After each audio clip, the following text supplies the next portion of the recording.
Yes, and good evening and welcome back to the Celtic Unrestricted View. I'm JP and tonight I am joined by Ryan Allen and Barry Bannan. Well, Baz, I'll start with you, mate. It's good to get you back on. We are on for the preview and a wee look ahead to the League Cup final on Sunday. Another cup final for the Hoops. And it is indeed, just this time, a Glasgow derby. And normally when we have these chats, mate, you normally bring us a bit of good luck, so that's why we've invited you back on again. And it's good to see you again, mate. How are you? No, it's good to be on, mate. Obviously, the big game on Sunday's coming up, so I'm sure there'll be a lot of good points getting touched on tonight, so I'm looking forward to talking about it. I always look forward to coming on here, but it's that bit special tonight with it being the Glasgow derby at the weekend. I love doing these insights to the biggest game that we've got in Scotland. Brilliant, mate. And as I said, it is good to see you. Ryan, it's good to have you back on with us, mate. It's good to see you smiling. It's also nice to see Andy Tom paid you a visit before you came on tonight, mate, and gave you his jersey. So, how are you? Well, we saw him alone. He was late with his hoodie delivering tonight, so I've got to wear Andy Tom's jersey. Yeah, that, man. Good on, Andy. It's a bit big for me, but it suits me, so I'll take it. But no, like Baz says, these games are a wee bit different. The chat's a bit different, and the build-up to it's different. And again, it's always good to get Baz on about the insights about how it has been a captain, professional player leading up to derby game and stuff. You get a different insight of that as well, mate, so it's always good to have that. So I'm looking forward to it. I don't think it'll be a full-blown conclusion. Maybe a few weeks ago, I think it's a wee bit. Still very confident, mate, but it'll be a good chat tonight to get into the team lines and everything else and what we've done so far this season. But I'm looking forward to it, and hopefully it's a good opening for the weekend. Yeah, 100%. Good to see you again, mate. It's good to see Big Ulrich Lawson paid you a visit and gave you his jersey before the night as well. So good on you. Good on you. Keep up with us. Jerseys. I keep them all one each. That's all right. So, no, good to see you lads again. Hope everyone's well, everyone that's watching. So, I've had about 16 gallons of Red Bull after the other night to try and wake myself up after that snowfest. But we'll try and be more positive now and looking forward to the weekend. And obviously, the team across the water had a decent result last night, but they're tagging people on Twitter like Elon Musk and Donald Trump to try and make their terrible team great again. So, we've got them on the rope. So, let's kind of knock them out. And here's hoping for a very good result and a good end to the weekend anyway, boys. Aye, 100%. Good evening, folks. Everybody that's joining in with us, I hope you are all well. I do apologise about the late start tonight. Like I says, I put a wee message in just to say I did have a wee bit of problems with the software. For God knows what was going on. But we managed to get there in the end. We're here. Some comments in tonight. And Jem, evening JP, Ryan, Alan and Barry and the chat. Jerry Burns also. Good evening, JP, Ryan and Barry. Here we are. Chris Murray in joining us also. Evening, boys. James McMullen. So good they named him twice. Brilliant, man. Superb. P. McLaughlin also. Evening, chaps. Guys are in as well. John W67. Hello, lads. Hail. James Kennedy. Quite a few comments in the night, boys. Stevie Boy. And there's Webby from... Oh, he's popped in because he's a lookalike to their manager, isn't he? That's why he's making a special tribute tonight. Well, we love Webby dearly, right? But he's a doppelganger for Big Phil, isn't he? I always actually thought that whenever you get to Tenerife, Alan, and visit your granda, I always think it's I always thought he looked like Big Phil, but I'm glad you confirmed that tonight for us, mate. He's on just to give us a bit of support and make sure that he's telling his lookalike that what we're going to do to them on Sunday. So, fair play to him. Much love to Webby. He knows we're having a laugh and he's a great guy. So, I'm sure the next time that I think myself and Ryan will be Tenerife in March, so I'm sure we'll catch up with him at some point and we'll show him who the real daddies are again. I hope you don't record that one, by the way, because that other one was murder. Oh, Jesus. We'll find out, Captain. Yeah. By the way, that was in my foot. I drank another one. Drinking fruit shoots that day, Baz, know what I mean? But, no, Baz, that's why we're all here, mate. We're going to have a wee look into our opposition for the League Cup final, mate. Aye, so how do you think things have been going recently for them and going into this cup final? Well, obviously the results they've picked up in the results and their performances. I think that's fair to say. They've still got the weaknesses are still there. You could see at times last night when Spurs played at a tempo and weren't they really forcing it too much and stayed patient. I think the goal that they concede Rangers is through Spurs moving the ball and moving them across the park once and twice, 1, 2, 3 times until the gaps opened up. I think you can still see massive gaps and spaces to play against them. But no, I think they've come on a wee bit since the last couple of weeks. I think the last time they dropped points was maybe Dundee United at Ibrox. I think they've improved since then. But I still, like I've always touched on here, as good as they're playing at the minute, if we turn up, like I've always said, there's that gap's still there. It's no change. It doesn't change overnight. The gap's still big, but like I said, it's an old firm derby again, and we've seen last season in the cup final when we weren't at our best. It was a close game on the day. Big Adamida won us the game that day, but I didn't think Celtic were great in the day. I thought it was a close game, so there is the chance that if you don't turn up, that it can be trickier than we need it to be. But no, I've got to be complimentary of them because we've hammered them on here as well at the start of the season, but they definitely have showed signs of improvement, whether that's players settling in or change of tactics. I don't know, because I thought they looked as if they were on the front foot a bit more last night with the press. I thought when Spurs were trying to play, I thought Spurs were trying to play through too early, which made it harder for them to play through because they were set up. Like I said, when they moved them across the park once or twice, the gap started to open up. Turnover to the ball, there was a lot of turnovers last night, and I think Spurs could have capitalised a lot more than they did. But no, it's going to be it will be a tough game. We know what these games are like. We're not going into it thinking we're going to turn up and win. We need to be at our best to win the game, of course, but I'm still confident. My mind hasn't changed because they got a draw against Spurs last night. We're a different animal. The way Spurs, I've watched Spurs a lot this season because I like Big Ange and obviously follow his team to see what they've been like. And I thought they were flat last night compared to performances I've seen from them this season. I thought there was a lot of mistakes that you wouldn't see players making last night, which played into Rangers' hands. And I thought the atmosphere got to Spurs last night, as weirdly as that sounds, because they obviously play in front of big crowds at home and big crowds down in the Premier League. But I thought there was a lot of mistakes from players that I'd never seen make the mistakes, and I think the crowd did get to Spurs a wee bit last night when they got up after their goal. So I don't think the crowd will have that effect in this Celtic team because they're used to it. And as weird as it sounds, they're playing a different animal to what they were playing on Thursday night. Spurs on their day are a match for Andy in England, but they weren't at it last night, and that's why the game was so close. But this Celtic team won't be like that Spurs team were last night. Yeah, Alan, Baz makes a great point there in that, you've got to compliment them when they do well, as much as we have gave them a battering on here at times. Rangers did play well last night, and they, we all spoke last night, even after the game had finished, and we all agreed that they probably should have won the game. If you look at the game back. Having said that, on the flip side of that, Spurs weren't at it, as Baz mentions there also. But Rangers, obviously, the last couple of games, they've put together a couple of good results.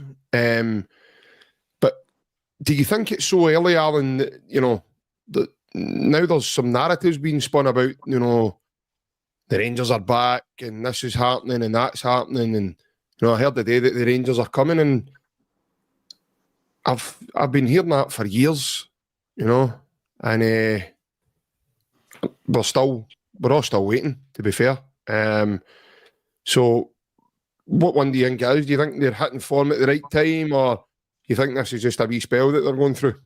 They've definitely massively improved over the last few games. They have improved. So it's not going to be a gimme. There's no way.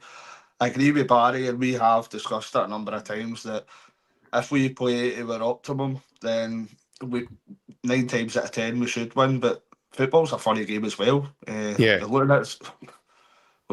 a lot of the times you never expected Celtic to get beat off Inverness, Cali Thistle. I know that's completely different teams, but sometimes football can throw up kind of funny results that people don't anticipate. So we can't be complacent whatsoever. We need to respect the opposition. We need to go in kind of fully focused.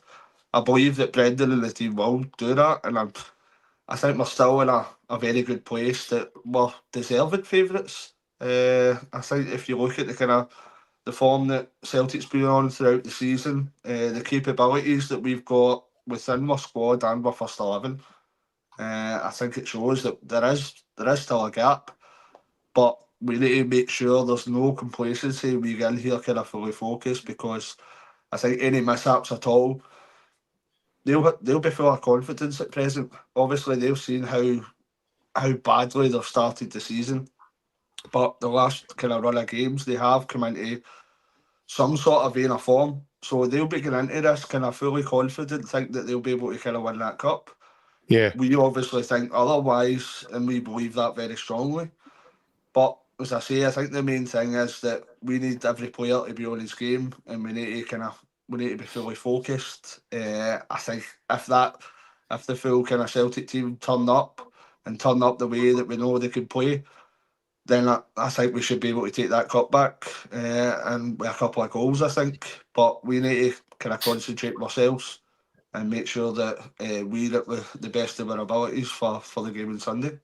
Yeah, Ryan, I think that's always been the case, hasn't it? But obviously, Big Ange touched on it when he was here at the time as manager, about looking after your own back garden before looking at elsewhere. Looking at in-house and making sure you're all okay. I think Brendan's amazing at it, mate, and keeping the guys focused on, the job in hand, and they're not getting too carried away with themselves. You start looking at other results and other people, and you can start getting distracted from what you're trying to do and your own identity and how you want to approach these games. But I don't know about you, mate, but for me, I just think this is just all false bravado and nonsense with this mob, because how many times have we saw this? Their fans have booed him, I don't know how many times. And for me, mate, he's got a lot to do to win that back. And only having a couple of results, mate, in my opinion, I'm afraid he's going to need to do more. And obviously, if he loses this on Sunday, which I fully expect him to, he's back to square one again. I'm sure it was, I watched the warm-up today, I'm sure it was Neil Lennon that said it. I can't mind if it was that, but I did watch something today, and I'm sure it was that. If it wasn't, then I'm sorry if it was a Neil, but there was a quote, and he says, it's all right drawn against Spurs, but if you don't win on Sunday, win the cup, that result's nothing, because you've not won the actual game that's going to win you a trophy. And he's still to do that. He's still to do that until beating Celtic. So there's no getting away that they have a wee bit improved. He's changed the formation, so that's one thing that I'd like to think Brendan will understand and know, that will they play the full 3-3 or will they change the, because that might change the dynamics of their play, because if you go the full 3-3, you know how they're going to play. If Tavernier plays, it's going to go to Tavernier, down the line to the boy Chervy, and they'll try and cut inside and try and walk through that. But if they play the other, the two up front, if it's Danilo and Iggerman, then we'll need to adapt as well. Because I know you've got to focus on us, but you then need to adapt to formations and adapt yourself. So But realistically, it's what we do. I'm the only what they do. It's like Baz says, we've always said on here, if Celtic turn up to probably even 80% in the football they can do and the speed of play and the players on it, then 9 times out of 10 you win any game. Never mind these games. So it's I can get the fact they've done well and they have got a wee bit of momentum in terms of performances. The last few games, momentum's with us in terms of winning games, but I wouldn't say as a whole, performance-wise, we've been great. We've been a wee bit sticky. It's took us a lot of time to get into the game, and we can't play the first half on Sunday just dilly-dallying and just expecting them not to score. We need to be out for the traps because the first goal's massively important. I'm sure it was Alan Hutton says it today, Nonny Lennon.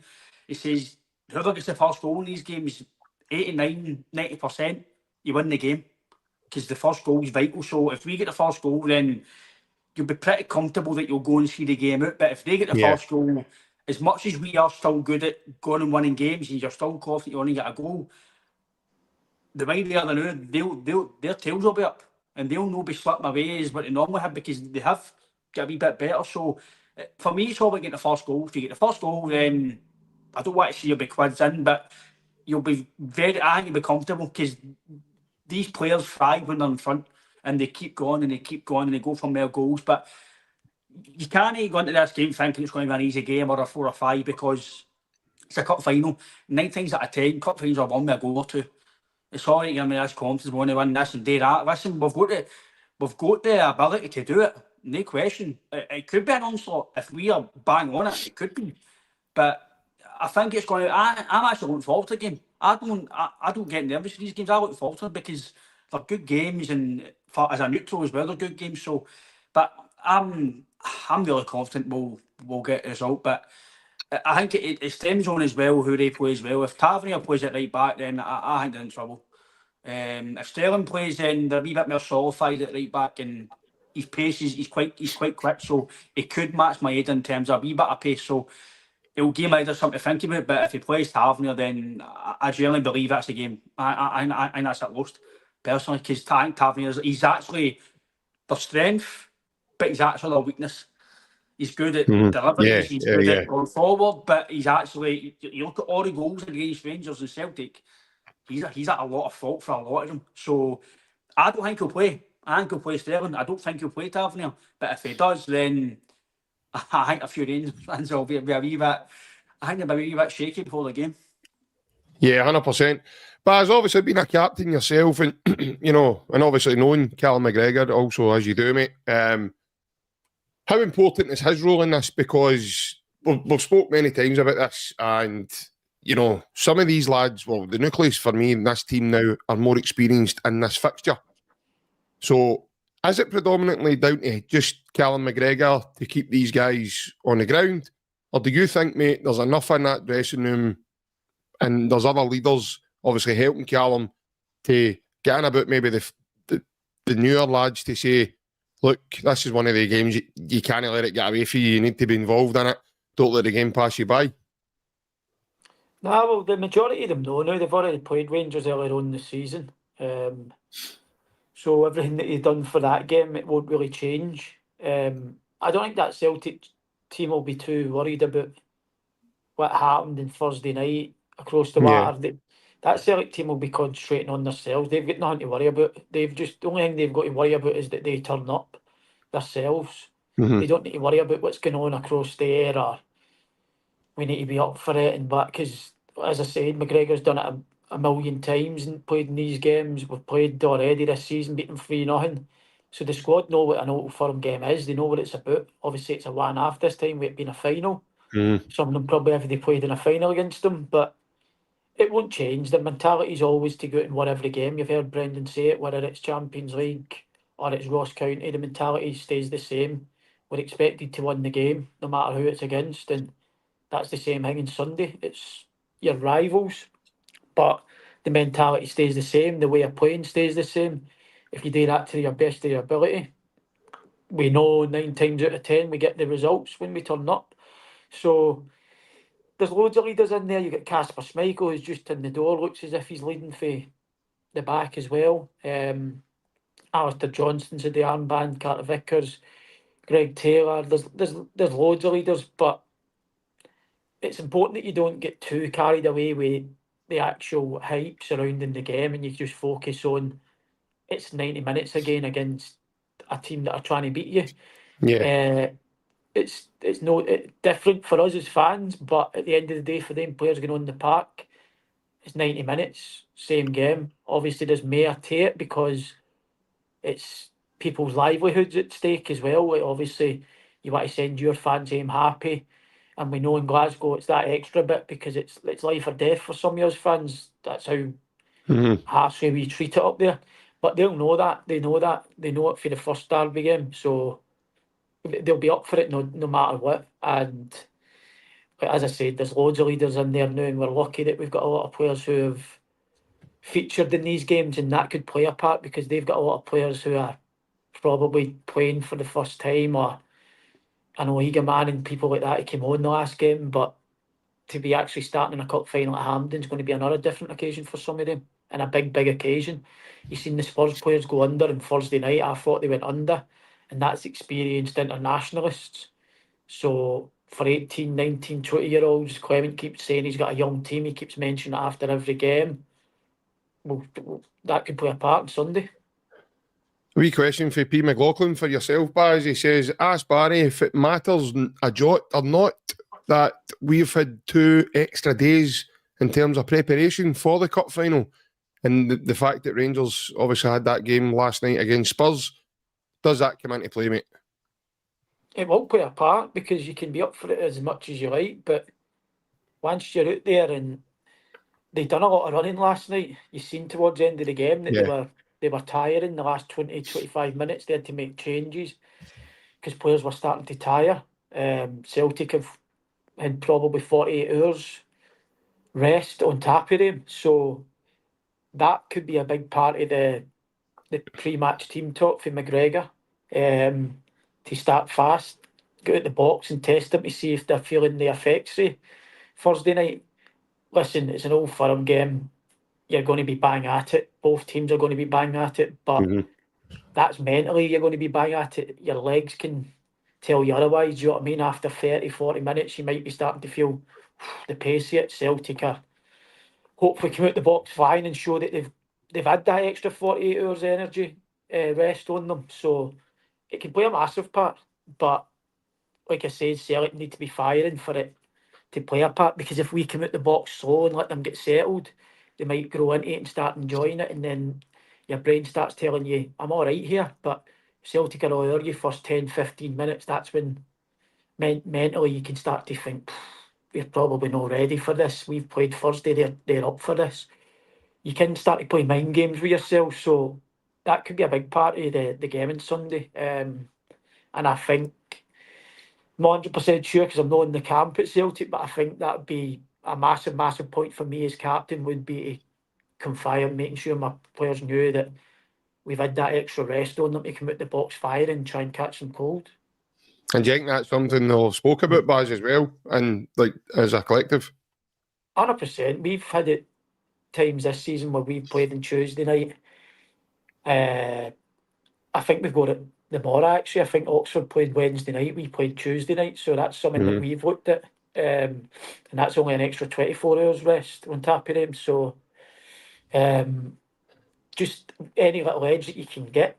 And sometimes that's a big enough edge for you to start the game, to try and start the game off really fast and see what they're like. Listen, we might do that and Rangers might answer us back, but I think it's going to be tested, because that's something me as a captain and us as a team, if we've had that rest, our opponents, we speak about it. Yeah, 100%. Alan, predominantly Rangers are setting up 4-2-3-1, and that's their kind of setup with Czerny on the left, on the right, and Bajrami on the left. But of recent, Yanis Hadji's came back into their team, mate. Now, I want to touch on Hadji and get your thoughts here in terms of, do you think Hadji will play? Because the reason I don't think he'll play is because I don't think he's got the legs to run the way other players in the field do. And then obviously you look at the fitness of Celtic's midfield, I just don't think Hadji gives you that running power to be able to, I think, they might look at that and see him as an impact player coming off the side. So how do you expect Rangers to set up first and foremost? And obviously, what's your thoughts on Hadji? I says to you at the weekend, I seen some of their game at the weekend, and I thought that Hadji was actually probably their best player. He is very technically good, but as you say, he's no the type of player that's that kind of dynamic midfielder that's got to be running about constantly, that's got to be showing any kind of physicality. So I don't think he will play. I think they'll try and, like every Glasgow derby game, it's about who wins the midfield battle, like most games. But you've noticed in the last number of games that our midfield's been far too strong for the opposition. I think he might try and clog it up with maybe 3 defensive-minded midfielders. I think you could see maybe Diamande, Raskin and Bannan on the same midfield. If they're going to play kind of that Igmani kind of just off Danilo, I think he might kind of try and make it rigid in the middle of the park. So he could play Hadji, he could play Bajrami in the 10. I think it'll be either one of them. But I personally think he might try and win the midfield battle by clogging it up, by making it difficult for us to kind of bypass them. But when you've seen in recent games how strong the midfield's played against them, if we kind of replicate that kind of performance in the midfield again, it should be us kind of taking that midfield battle again. I'm struggling to see anything otherwise. It is sometimes foolish, to kind of respect your opposition. I think we need to kind of respect the fact that they are confident just now. They've turned it slightly, that they're playing a bit better. So again, it's just back to my original point. We just need to make sure we're at it. We need to make sure we're focused, and we need to make sure that there's no complacency whatsoever within our game. Obviously, we had some good news today about Alistair Johnston being able to take part. That would have been a massive worry. I know we've spoken about this privately, but I think the quality level between Alistair Johnston and Anthony Ralston, I think that's quite massive in comparison to other parts of the squad that we've got that depth in. So this morning, I was slightly worried when you didn't see the photos of Alistair Johnston. I was walking about the house singing to the wife, "Don't you wish our right back was Chad Uri?" So so that got me slightly worried. Well, if he's playing back passes to Fraser Foster, I don't, but no. So it's a massive relief that AJ's he's fit to start, because it's no bringing down Anthony Ralston. I think he's done superbly well for coming through the youth system at Celtic. I think he is a decent player, but when you're comparing them at the levels of Alistair Johnston, I think there's more of a gap between Alistair Johnston and Tony Ralston, where you're looking at the gap between maybe Trusty and Scales, shall we say. I'd say there's much more of a gap between the right back position and in regards to squad depth. I think we have spoke about it, that maybe in the January window or the summer window, that's probably a position that we'd look to gain and squad depth and the quality wise. So there's nothing to worry about now. Alistair Johnston is fit to play. And I think that's massive for us and gives us more incentive regarding coming out on top at the weekend. Yeah, right. Obviously, Baz was saying there, it's not about them. It's about what we do, and it's about how we go about things. Because if we do things properly, there's only one winner, in my opinion. We are far better than them right throughout the pitch. You look at their team. Maybe I'm being too overconfident, I don't know. But I just don't see where they hurt the Celtic team now. I don't see where they've got the quality to either play through us or cut us open, or unless we play the way we did against Hibs and leave big gaps. If we play the way we've been playing in the Champions League, in my opinion, Ryan, and we take control of games, and our game management's there, and our man management of the game's there. For me, mate, I think John Kennedy and Gavin Stratton will be chucking on an extra ball for them, because it's Celtic. I love the way we keep the ball, especially now this season. That I've loved watching us do it and keep the ball. We played a very good football team, in my opinion. Passed the ball really well against us in the first half in Club Brugge, and then we changed things in the second half, and we kind of spooked Club Brugge. They were kind of like, never expected this. We had a game plan, try to impose it on us, and then we flipped it and got ourselves back into the game. So for me, we've got that extra gear or two to go up, Ryan. Touching on, obviously, Rangers' set up, Ryan, what about yourself, mate, in terms of the way they set up? Obviously, they predominantly play 4-2-3-1, and they kind of don't really distance themselves for that in any way and go somewhere else. I don't know if it's just me, Ryan. I do not see any real identity with this team. I Charlie done all right last night. I'd probably say he looks... I still don't see... No, he looks a good player, Alan. But I think me and you would look a good player, mate, if we had 20 and 30 yards just to drive into with the ball every time. He was poor against us the first game, very, very poor, to the point he was getting a lot of kind of abuse off the Rangers fans. But he looked kind of decent last night, and we'll probably go later on about who plays left back. But if a certain individual was playing left back, I'd maybe be a wee bit concerned. Well, the certain individual played against him the first time, and I know what you were going to say there. So obviously, you know, in that game, Taylor played against Cherny in the Celtic Park game, and we annihilated them. And Taylor get the best of him as well. But Ryan, obviously, touching on Rangers' setup, how do you see it panning out, mate? Because I find it quite interesting. You know, they talk about this as if all of a sudden now they've found this formula. They're really going to go at it now. They're really going to do this. We've heard it all before, mate. I don't think if he goes the way that he's normally done, I think we are sure.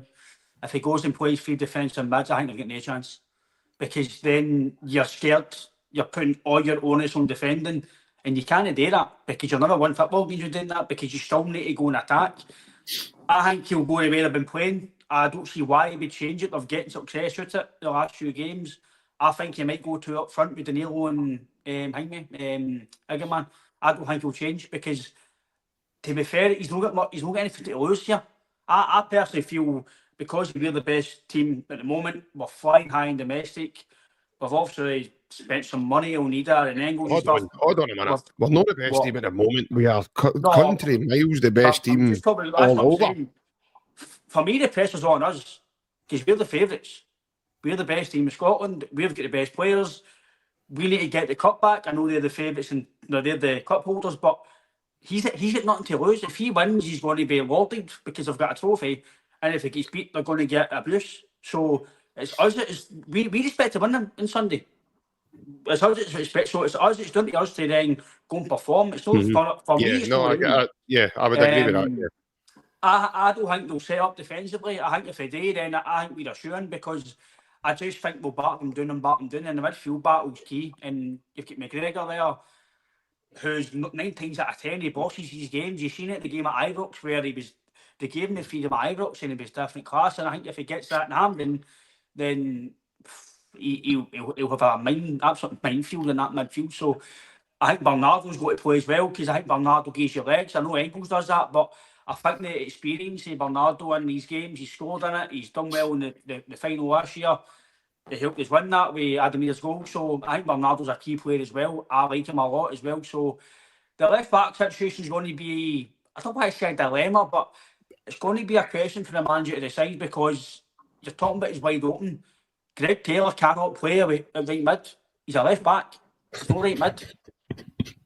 No, but seriously, JP, you can't do that against him, because as much as we're getting him out of Canaan, they've got a bit more quality than Aberdeen and St Mirren and Hibs. Brendan put him right mid against Aberdeen. We ended up getting a winner of it. I don't believe that Brendan Rodgers, he's obviously telling him to be inverted, but he's not telling Greg Taylor to go up to right mid. No chat. That's him being disciplined enough to stay in his side.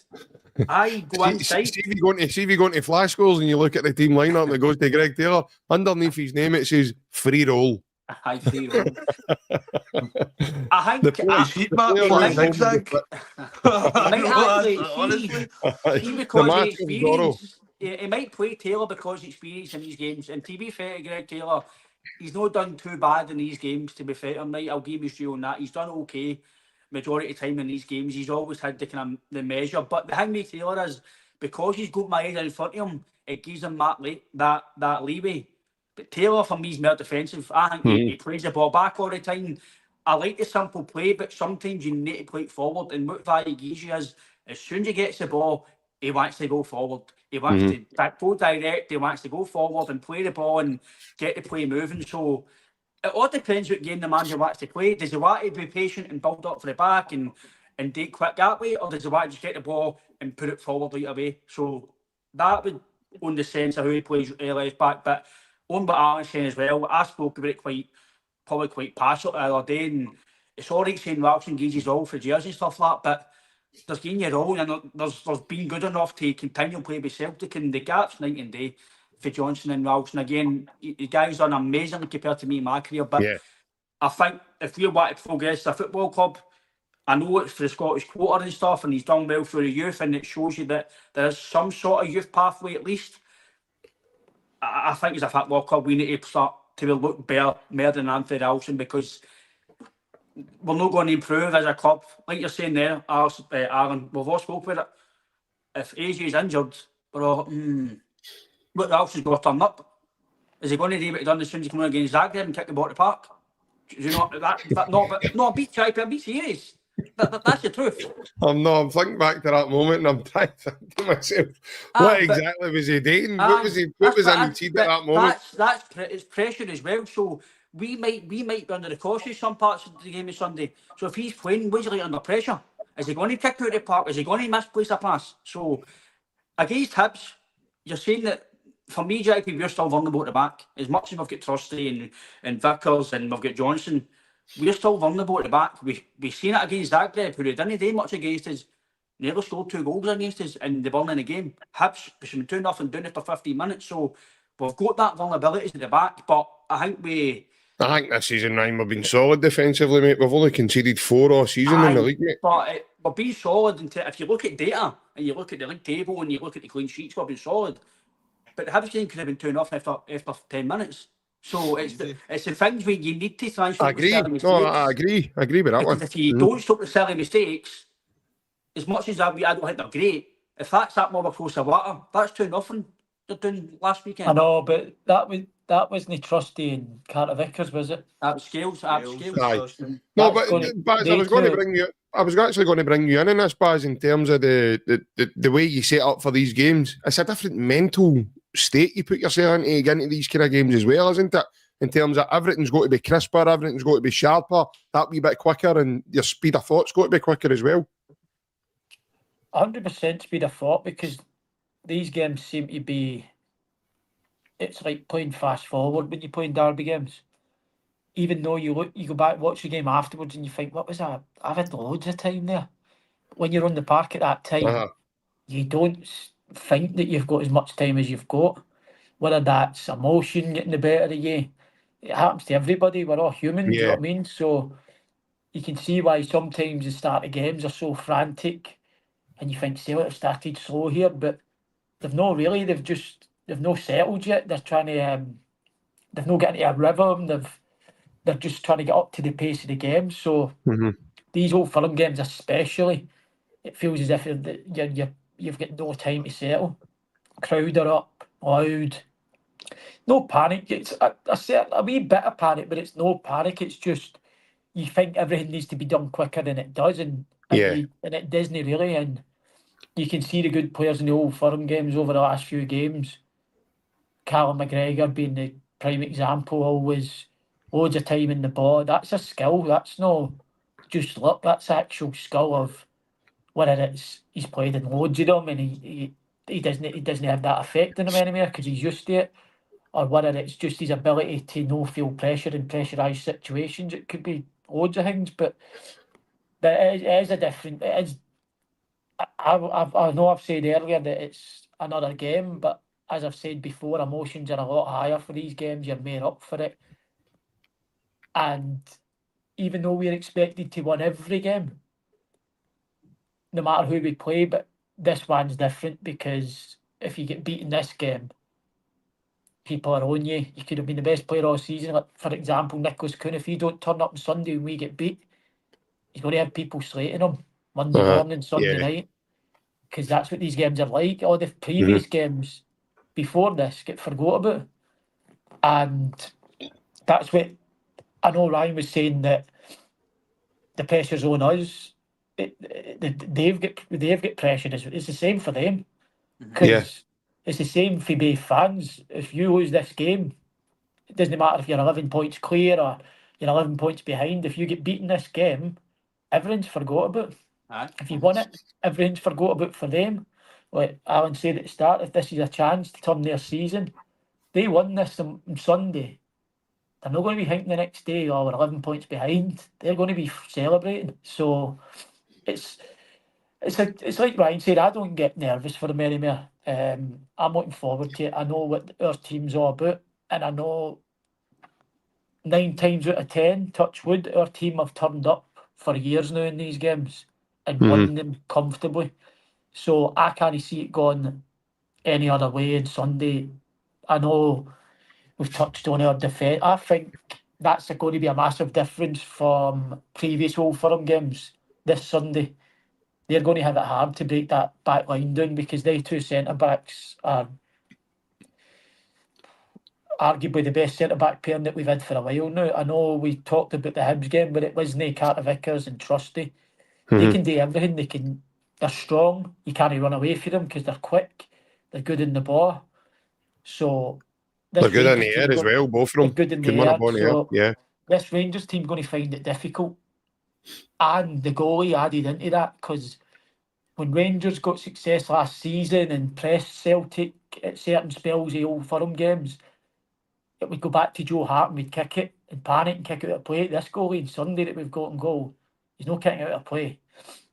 You're on a full press and he's finding an unbelievable pass and that press gets broken. Then what do? You look at each other and think, you start shouting at each other.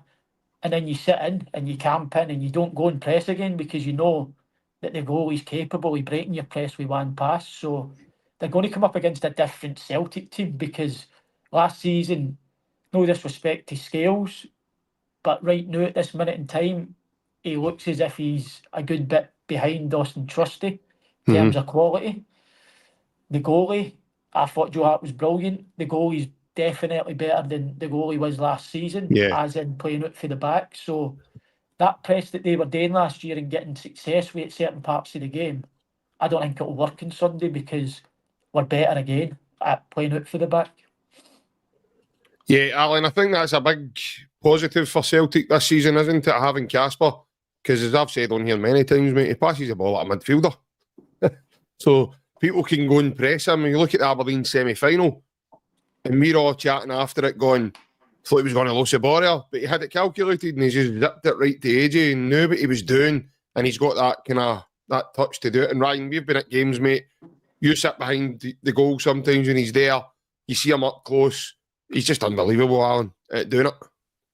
I think he's obviously pulled off a lot of kind of high-class saves so far this season for us. And I meant to add that he can also do that part of it as well, not just the passing. That with a goalie, aye. Yeah. So, but you're looking at the saves he kind of pulled off last week against Hibs as well. I think they're very important saves.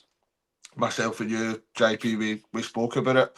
It wasn't particularly anything fancy. He done everything 100% of his job. He came out, made himself big, and he spread his body. Obviously, we thought the Hibs striker should have done a lot better. But at the end of the day, he's done his job basically perfectly without any flaws so far this season, touch wood. So you're looking at, and I would take into account, you're saying about his distribution with the ball as well.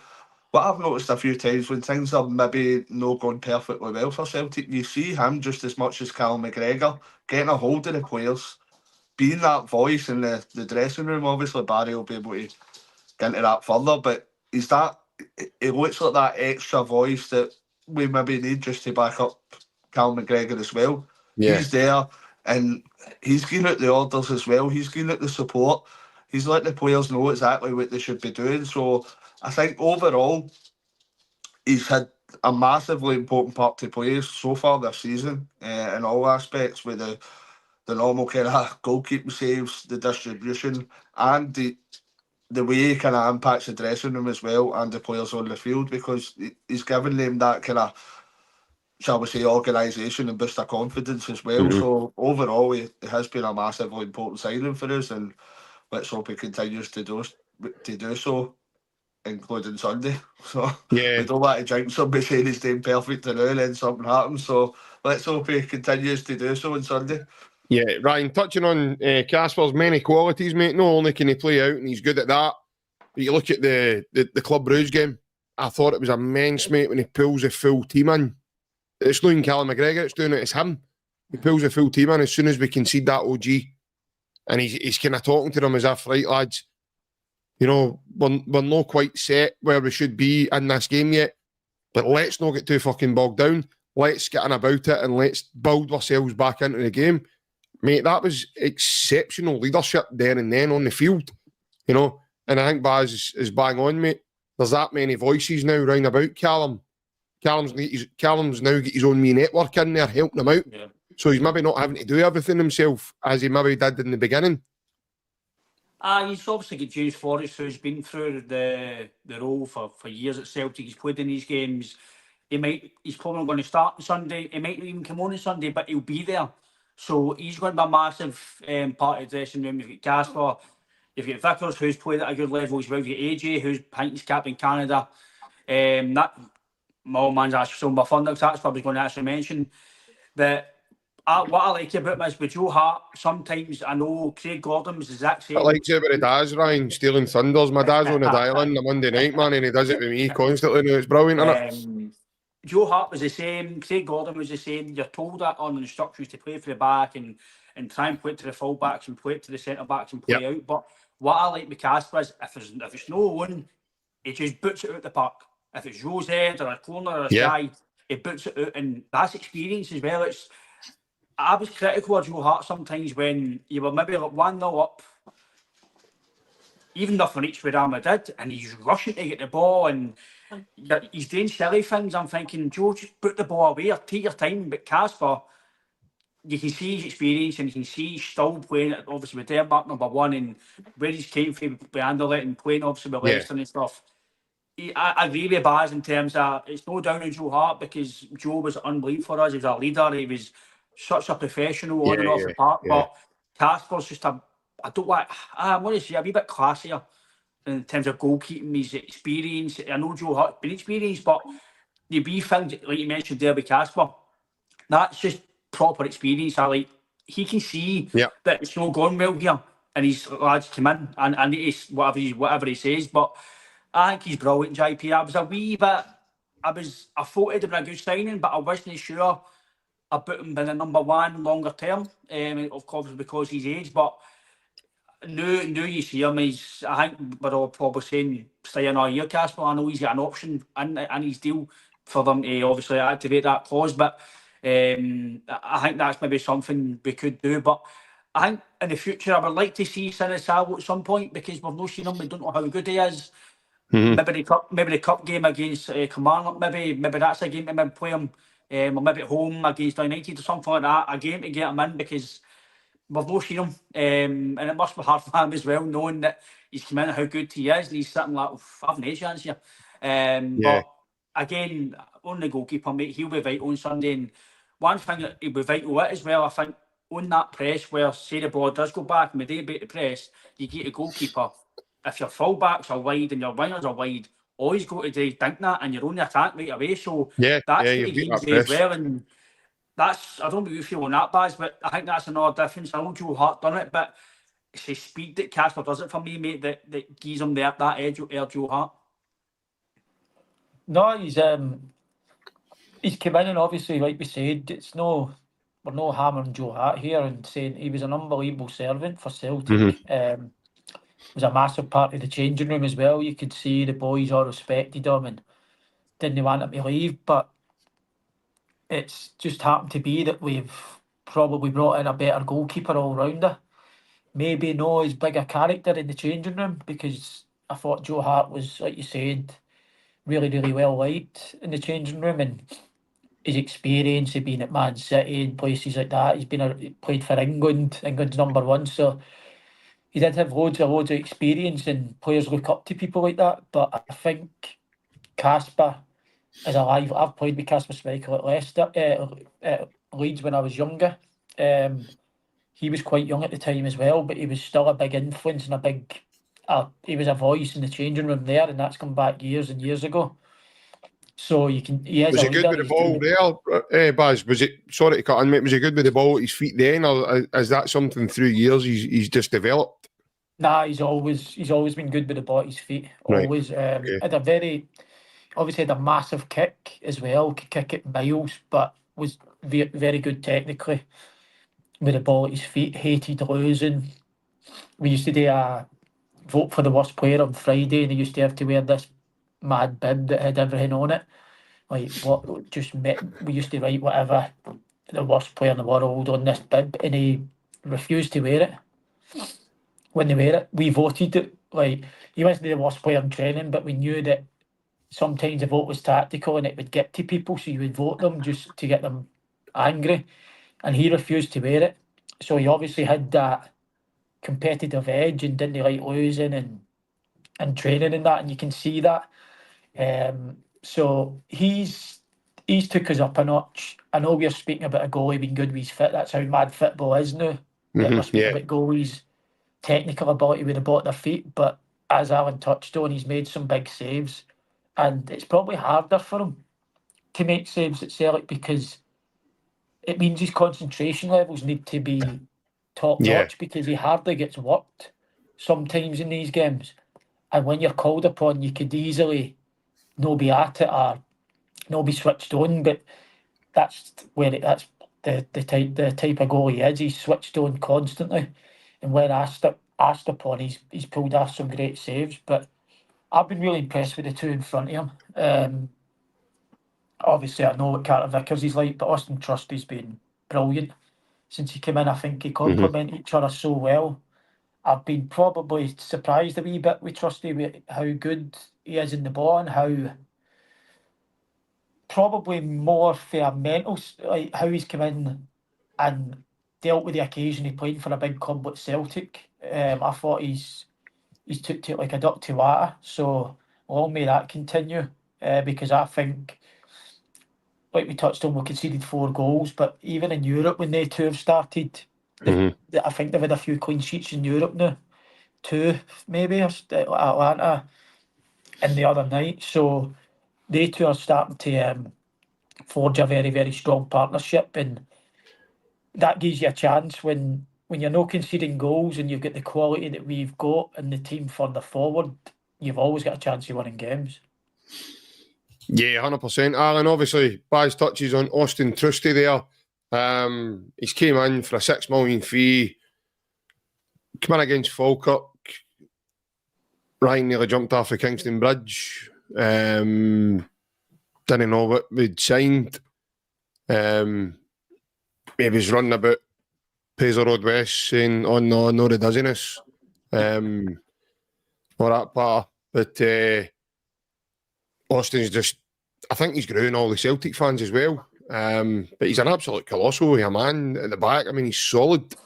I watched him against Benjamin Sesko. Another guy Ryan was severely worried about. And that's a few predictions this year, wee man. You've wavered, man. If Archie McPherson was still commentating on podcasts, man, he'd be like, woof, every time you say something about results and things happening. Because I think that's a few times as well. You've took us to get beat 4 or 5-0. And well, I'm still waiting on that happening, actually. No, touching on Austin Trusty, Alan, $6 million's a steal, man. Aye, no, I think we were slightly, I'm not actually worried, but I'm just like, wait a minute here, when we watched that first game, I don't actually worried at all, but I was in the same boat as Ryan. I'm like, oh, Jesus. But I did say in the podcast right after that, I says, it is best to give these guys kind of the benefit of the doubt, give them time to settle in, give them time to adapt, adjust to the whole way of living in Glasgow, being with Celtic, teammates, why we play, etc. So, but I'm saying the same things with Engels as well, just now, because I think we've all seen that he's definitely got ability about him. You don't get picked for Belgium if you know, so he's definitely got 100%. ability. And we have said before it does take time to settle in.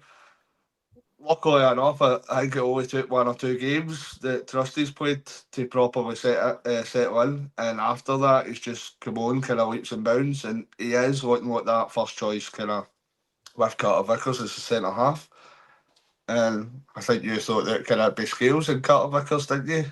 Scales, to be fair, Scales actually he's done very well. Baz touched on it. He's done very well. He's really harshly. You're taking up a notch with Trusty. I think you've went up a level. At the time, I found it very difficult to believe that would have been possible at that time. But there you go. You were getting the laser tattoo removal for your back with William Scales' sheet on it, weren't you? I've got big. I said, "Why go to the man? See the man get the man of the match." They chat. In fact, I've got the photo here actually. Wait a wee minute. Save all the good things. He's tied his back ginger so that it suits him with the tattoo, isn't he? There we go. There's big Liam. We've not forgot about you, Liam. Don't worry. Well, I forgot about him. So you're not right. But I think that's an everyday occurrence for you. You forget what you were going to buy at the shops and all that, and you go there, didn't you? What was I going to buy? There you go. You walk into the shops and go, what am I doing in here? What was it you sent me Ann Summers again for, JP? Can't remember. You know what? I'm at that evening. I can't remember it. I remember now. Do you know what's worrying? You know what's worrying? You actually think it was Ann Summers I sent you to, and it's actually a Senza, and you've still not come back with my change. They've not got that department in there, have they? Get on, right. He's still walking about John Lewis thinking I sent him there. I know. I had to read out the shopping list to the poor guy Lidl. What? They don't take HMV vouchers in there, Alan. They don't take HMV vouchers in Lidl. But back to, obviously, I think Trusty and Carl Vickers, they're cemented their place as first choice kind of centre halves for us. There's no doubt we've been a lot of games, a long season that Will Scales and dreaded saying this, maybe Stephen Welsh and all might kind of play a part in certain games. But I'm really kind of confident going forward that we've got that kind of back three, that Kasper Schmeichel, Trusty and Carter Vickers. I think that does add a lot more kind of, you're relying on them a lot more than you would in previous years. I think that you're maybe a bit more comfortable, a bit more confident in what we're seeing. And most games you're going into thinking if you've got that kind of goalkeeper in the back too, that it's going to be hard for the other team to kind of score a goal. So it's always a good confidence to have, and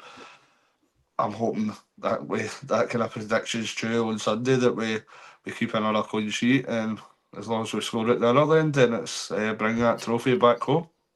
Ryan, as Baz and myself and Alan have spoke there, Carter Vickers and Trusty, mate, Baz touches on it. It's really hard to pick a better two in there, and you're looking at that and you're saying to yourself, how are you getting through that? Because the team we're coming up against on Sunday, in my opinion, they're not going to be able to play through it, first and foremost. So they're probably going to have to play quite a lot of long balls, and I hope that they get knockoffs and second balls, etc. Because in my opinion, Ryan, they've not got the manpower to go man for man and play through that. Because as Baz says, they two have got everything to their game. They're not just good at one thing or the other. They can head, they can touch, they've got a great first touch, they can play, they can step into midfield with the ball, they can eliminate your press by moving with the ball, they can play quickly, they can slow it down, they just know when to do it. They can even, big CCV chips in me on goals in the Champions League as well. He's now got that in his locker, which I never thought he had the ability to. But obviously, it's so difficult, mate, isn't it, to really pick a fault between both of them when the two of them play together. The two of them are solid. I don't want to say they're carbon copies of each other, but when you actually go to the game, you see them. Trusty's a big boy. I wasn't sure about I was like 6 million. I don't know about that. But obviously, Baz plays down south and he knows that some players in the Championship, they go for big money. What Archie Gray went to Spurs for a lot of money as well. So guys at Championship level and low league Premier Leagues, they go for big money. So it was a wee bit of lip, 6 million, okay, right? I was like, right, okay, let's see how he goes. And to be fair, he's been brilliant. He's been absolutely brilliant. He's quick, he's strong. He's got a wee he's a wee bit of the kind of ire about him where he takes the ball out and he into the midfield, and sometimes that's priceless when you're under pressure. She just taking that. That's what I liked about Big Aya. Might have not been the best defender in the world, but she taking that out and kind of dilly-dallying it in the middle and playing it out, and I like that about Aya, and I see that with Trusty. He's really good in the ball, he's comfortable, and I think they two have. I do think there's a big gulf between him and Scales personally. I think it is a big gulf, and I think the manager sees that now. I think you've seen it against Aberdeen before we played them in the semi. Soon as that was done, you've hardly seen Scales since. So for me, that's why Trusty played right away. I know he spoke about the speed. For me, it was because he knew about the mistake and he was like, "Sorry, blame you. That's you on the bench now, son." That's my take on it. Might not be other fans' take on it, but my take on it is Trusty was signed to play here, and Liam Scales was always going to be behind him over time. No, that's not down Liam Scales because he's still got a part to play here. He's been actually good when he's come on the last few weeks and played. But I think you're far better with Trusty and Taylor or Trusty and Valle. Personally, with Scales and Taylor, I think if that was the team tomorrow, I think they would target that, and I think you would be vulnerable at that side. So with Trusty and Taylor or Trusty and Valle, I think you're more solidified. So he's been brilliant, JP, and I'm going to say now it's a bit of a steal. I didn't think so when we first signed him. I wasn't sure about it, but you can only comment at a time. You don't know what somebody's going to do in 6 months. I think the way to judge it, Ryan, he's not just doing it domestically now. He's done it well in the Champions League as well at that level as well. So you've got to look at that seriously. You can be critical, or you can have your things against players or whatever. But when guys do good or guys are doing well, you then need to say, okay, sorry. At that time, that's what I thought. But now, for me, the backline only changes either to maybe give one of my rest for a league game, or if it's an injury. Because for me, the only change you're going to make, I think, going forward, roughly, would be if it's Valle or Taylor. For me, that's the only change in the backline, unless it's injury or it's a bit of legginess. I think your best team is the free in either Valle or Taylor. I think that's your best back four. Yeah, I would agree with that. Baz, obviously touching on the teams, mate. Now comes the time where I ask you what the Celtic team's going to be for this cup final. I think it'll be Kasper Schmeichel in goal. Alistair Johnson, now that we're hearing that he's fit to play, I think he'll play. Carter Vickers, Trusty. I think Alex Valle will play. I think he'll start. I think he'll be fresh as he never played the other night. And I just think he's a bit more aggressive and faster than Greg Taylor. I think Czerny obviously has been lively for them on the right, but I just think with Alex Valle being that bit stronger defensively and more nasty, I think he'll play against Czerny, because I think Czerny struggles when you get in and around him, because he's not really got the pace to get away, and he's not as strong as what certain wingers for them. So I think Alex Valle might play on Sunday. But listen, I could see Greg Taylor playing as well. It's a hard one, as we said. It's probably the hardest position in the team at the minute, where we're finding a problem of who to start. But I think Valle might get the nod on Sunday with his freshness and just his ability to be. He's quicker and stronger, so I think he might start left back. I think the midfield three will be Callum McGregor, Bernardo, and I think Hatate will play. I think it'll be the same midfield three for the other night. And I think the front three will be the same. And is every week, really. Maeda, Kyogo and Kun. I would probably like to see... I wouldn't be surprised if Arnie Engel starts, just for the simple reason of, in the big games, apart from the one that's just came in midweek, he started. Mm-hmm. We thought that he probably wouldn't start the Aberdeen semi-final. He started. So Leipzig as well, he played in that. I just think maybe, as Brendan Rodgers spoke a few weeks ago about, he's still young, he's learning, he's going to be a terrific talent. I think the price tag to leave him out in your biggest game of the season so far, it doesn't add up. So he might get the nod, given how much the club have paid for him, and to pay that much for him and leave him out a cup final. So if he Doesn't plays really- Engels, then who do you think? Because you obviously named your three there. I think Bernardo starts no matter what, so I think Hatate would come out. You think Atate's coming out?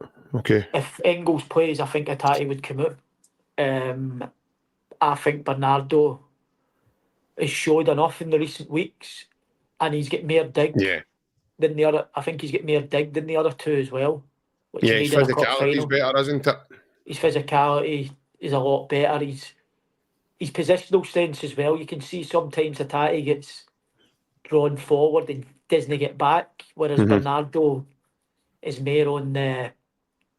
He's more reserved than Hatate and he'll back play up rather than go gung-ho and run beyond and then struggle to get back. So I think he might play Arnie Engels instead of Hatate. I think, like we touched on, their midfield three maybe being Diamande, Bannan and Raskin, where they're going to try and beat us up and run over the Tapias. They'll do well to run over the Tapia, Engels and Paulo Bernardo. So I could see maybe Engels playing instead of Hatate with Bernardo and McGregor. Okay. Alan, I'll come to you with that one. Teammate? Kasper, AJ, Carter Vickers, Trusty, and the big Alex Faye, I think. I wouldn't be surprised if Taylor played. I think that's how close it probably Brendan rates the two of them. You're probably going to experience-wise if Brendan picks Taylor. But I think ability-wise, I'm going towards Alex Faye for me. I think he offers more. And you don't see that kind of side being targeted as much when you've got Trusty and Valle there as in comparison to when you've got kind of the likes of Scales and Taylor there. And Taylor, Valle has got a wee bit more physicality, a wee bit more height. Maybe presses a wee bit more, but I just see Alex Valle as a slightly better player even at the young age. So I think it will be Alex Valle. I think the middle of the park you're looking at Cal McGregor, Paulo Bernardo, and I think he will stick with Rio Hatate. I think you're looking at the last couple of weeks, Engels hasn't been fantastic. We have spoken about it, that he has got ability, but I think it might just take a wee bit of adjusting. Hatate's not been on form recently either, but as you've seen a week or two ago, he pulls that something out of nothing constantly, and he has got a very, very good record against Rangers. He is one of the only players that we've got, if not the only player, that can pull kind of that magic out the hat, shall we say, and that's something out of nothing. He has got fantastic technical ability, and as I say, he has got a few goals against our opponents on Sunday, and he usually does play well against them as well. So I think that'll probably be in the back of Brendan's mind. So I say that is probably a close decision as well, but I think it will be Callum, Bernardo and Hatate. As Barry says as well, I think the three up top kind of pick themselves. And you're looking at Maeda, Kun and Kyogo. I'm going for 2-0. 2-0. Okay. Ryan? We're for the same team, I think, as Alan and Barry. I think the right back will be AJ. Two centre backs will be the same as Barry and Alan. Goalkeeper's the same. I think he will. I think I would go with Valle, but I think he will go with Taylor. Brendan, I think just because of the experience and been through the games and been through it all, and he's done well against them in the past. But for me, I would play Valle. I don't think Taylor's he's done well recently in the last few games. His positional sense of what he's done the last 2 games, I think that could put you in trouble. Unless he really does stay disciplined, then fair enough. But I'm going to agree with Alan and Barry in terms of he's a bit quicker, he's a bit stronger, he's more direct. But again, it'll go with what he wants to play. As you want to play like that, or as you want to be patient and build it up. So it'll just depend, I think, on the manager. But that's probably the own position, I would say. Hatate, I think, will play, even though he's not been great the last few weeks, but he still has that better moment. We've seen him against Aberdeen. That goal was, I know Taylor played a good ball on him, but that technique was tremendous to know where to run onto it. And I don't think it's been spoken about enough. The way he ran onto it and his technique right in the corner, that's not something you really teach. You've just got that. So he's got that in him.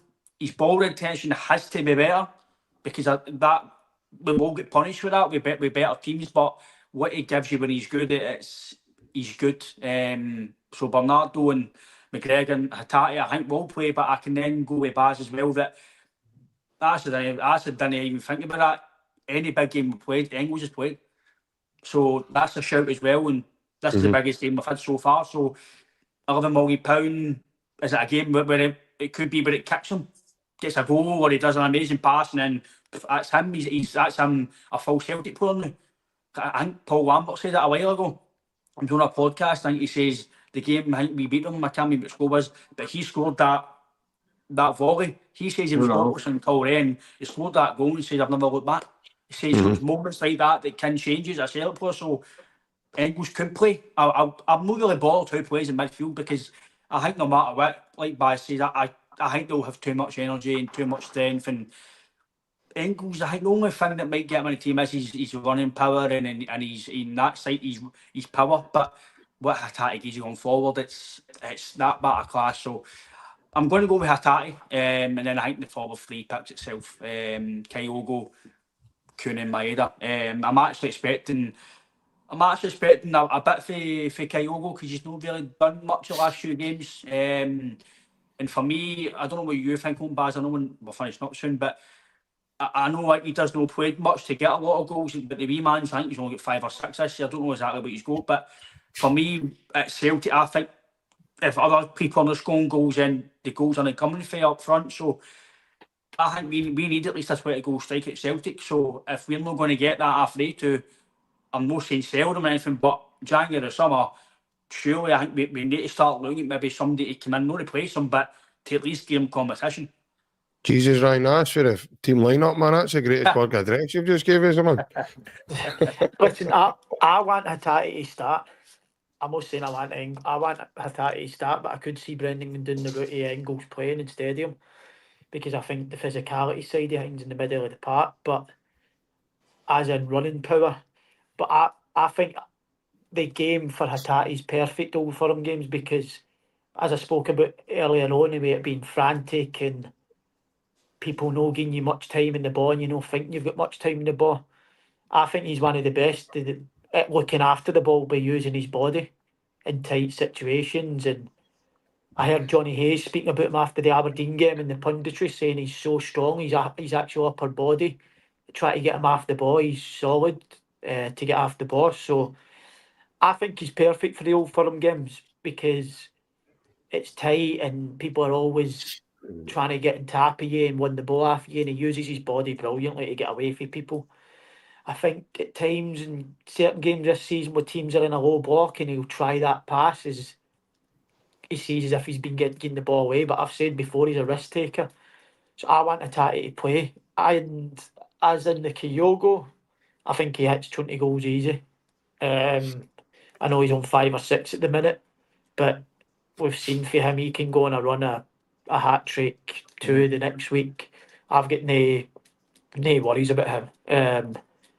And we've seen every time in big games he pops up with a goal. So I think Kyogo will hit 20 plus this season, given he's playing enough games to do it.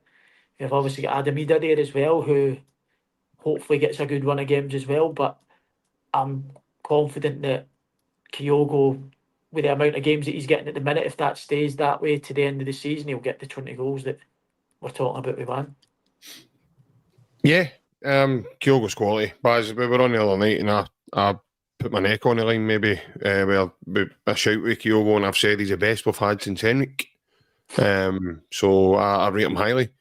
And that finish last Saturday, for me, tells you all about the wee man.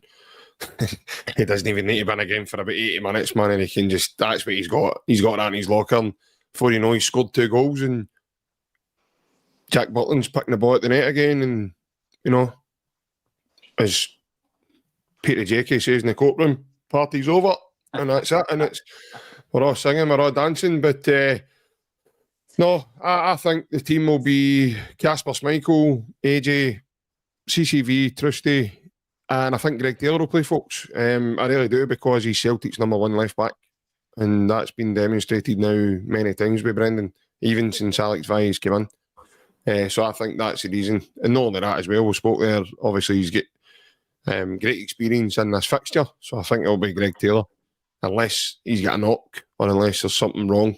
That's the only reason I see Alex Vai coming in. Although I do understand the argument for Alex Vai, because he's different for Greg Taylor. In my opinion, Alex Vai is probably better at the 1-on-1 in terms of his 1v1s. I've seen him nick the ball quite a lot off people, and his timing's really good, and I like him doing that. But I really think, I do think Greg Taylor will play. Midfield, I personally think it will be McGregor, Engels and Bernardo. I really think that's what Brendan will go with.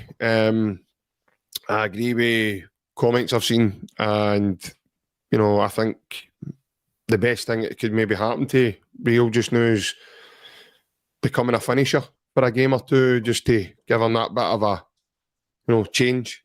And obviously he's got plenty of quality to come on and affect the game as well further down. So I really do think that Brendan might actually put Engels in before him. Baz, I think that's a great shout as well. If you look at it, yeah, it's spot on. Engels played every big game. It's, you know, it's there, and obviously we paid big money for him, and surely the 11 million, I mean, we paid big money for him to come in and play in these games. That's, in my opinion, that's why he's been brought to the club. So there needs to be a place for him. But Ryan, we've been talking about it at length, mate. Bernardo's been absolutely different gravy the last wee while for us as well, so I thought he was our best player that night. Yeah, I thought he was the best. I thought he was the best in the pitch for us the other night as well, yeah. Out with maybe Austin Trusty. I thought Big Trusty played well the other night as well, and Cameron Carter-Vickers, but I thought Bernardo was superb. His physicality, he puts his body in, he's so hard, he's so tough, and I like that kind of difference that Bernardo brings to the team as well.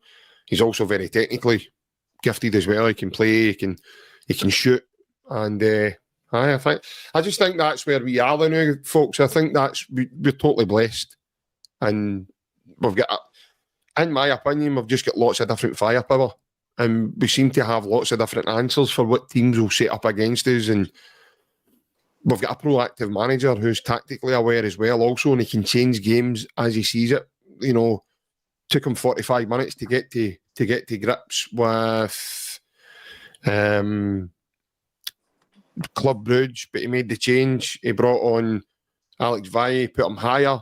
He put Maeda, you know, in a different position, brought him into a kind of half position to try and get him to affect the game that way. And we got a goal out of it, so you've got to look at that and say well done to the manager. And I think, Baz, we've spoke personally, mate, me and you, and we've noticed that Brendan's been brilliant at the times that he's making substitutes as well. He's been absolutely different class. He's bringing the right people on at the right time in games to change the way the game's going. And front three picks itself, in my opinion, Sunday. So it'll be Maeda, Kun and Kyogo. And it'll be interesting to see the way we kind of start the game, because people have got this thing about cup finals being so tight and everything else. I just think this Celtic team will come out of traps flying, and I think it'll be 3-0. So, if you've enjoyed the chat, folks, and you are new to the channel, please hit the like button and subscribe. That's it, done. 3-0. Party over, as Peter Jakey says. But no, that's obviously bringing us to the end of our wee chat. So if you do like the what you see, please hit a like and subscribe. It's totally free and it allows you to join our family. Baz, I know you're away tomorrow down to Oxford, mate. All the best, first and foremost, mate. And it's good to get you back on again and your insights as always. No, I've loved it, mate. Obviously, this one touches a bit better than all the other ones we come on. I enjoy them all, but obviously this is a bit more the night when it's your rivals across the water. So I always enjoy these talks. But no, I'm looking forward to tomorrow myself. Hopefully we get back to 3 points, get back on the train, and then sets up a good weekend and hopefully gets finished by about 5:15 on Sunday night, and we're all in that group chat we've got celebrating with the taps on the heads. Aye, but the bins it. The bins will be out, don't worry. The bins will be out, the green one, the blue one, the brown one, and the purple one. Big Alan's coming in, so we'll be more than bins out, that's for sure. We'll be in one. Aye. Big man's bringing the Wake wheelbarrow up the out. morning like that, didn't We're getting right Back down to that Silky Hall Oxford Street. flip side, We're getting right down Silky Hall Street in a wheelbarrow. That's just me and Big Alan running. But it's good to get you on, mate. Good to get a wee chat with you again. Cheers for your time. Same to yourself, Ryan. Always, mate. All the best tomorrow as well, Baz. Good luck, mate. Thank you. All the best. And most importantly, to you guys, the viewers, thank you very much for coming and joining us on a Friday night. And hope you enjoyed yourselves as much as we have. Want to say take care. If you're going to a game on Sunday, please enjoy. Unfortunately, I'm not. So I'll need to watch it on the TV. But if you are, stay safe, take care, enjoy. We'll be back Monday, our usual time, where we dial in. And here's hoping we can get some ease to call in on Monday. If it's a positive result, even if it's not a positive result and you want to rant, just come and have a chat with us. But to do that, you need to message us on the social media or get in touch through the community section of the YouTube and we'll get that arranged for you. But take care, folks. Hail, hail. We'll see you all again. Bye-bye. Well, yeah.